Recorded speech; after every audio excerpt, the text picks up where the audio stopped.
This PhysCast is concerned with combinations of capacitors. Pause the video and read through the question carefully.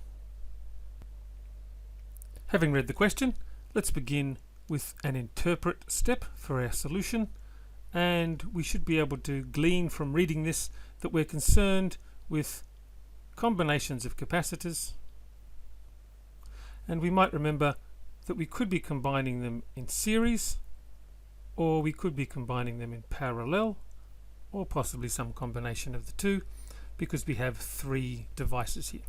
Moving on to our develop stage, let's think about how we could be combining three capacitors.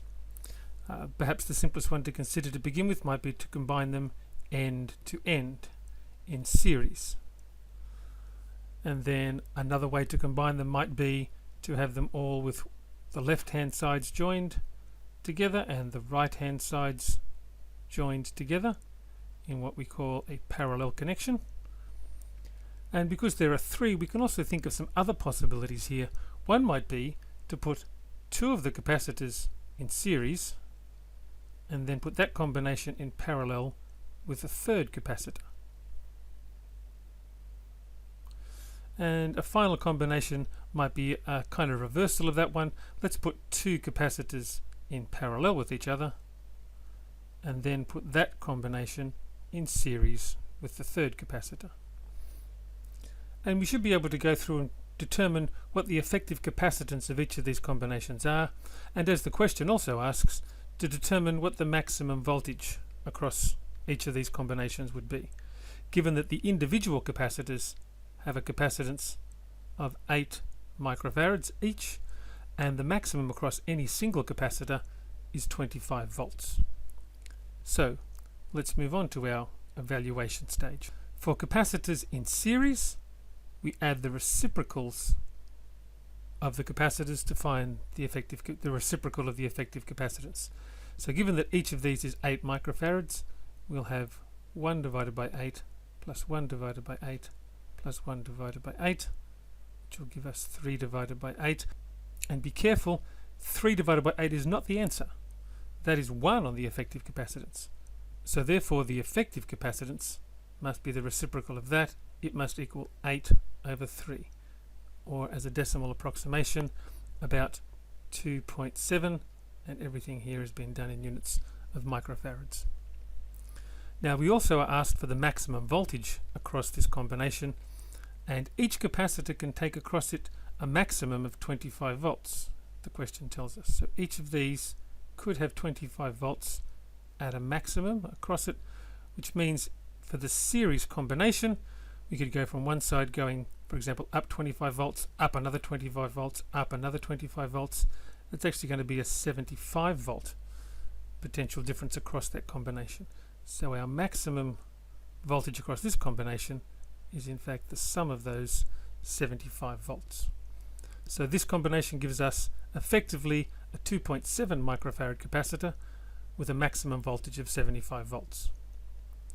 The parallel combination is a little bit easier to calculate because when we combine capacitors in parallel, we simply add the capacitances. Again, each of these is 8 microfarads, so we simply add those to get an effective capacitance there of 24 microfarads.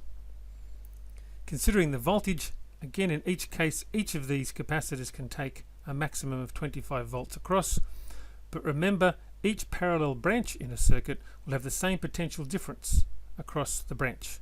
So although each of these can take 25 volts, the total voltage across this combination can also only be 25 volts. Let's try this third combination here, where we might first consider what is the combination in this parallel branch. It's two capacitors in series, so we can use the same calculation we used in our first case here.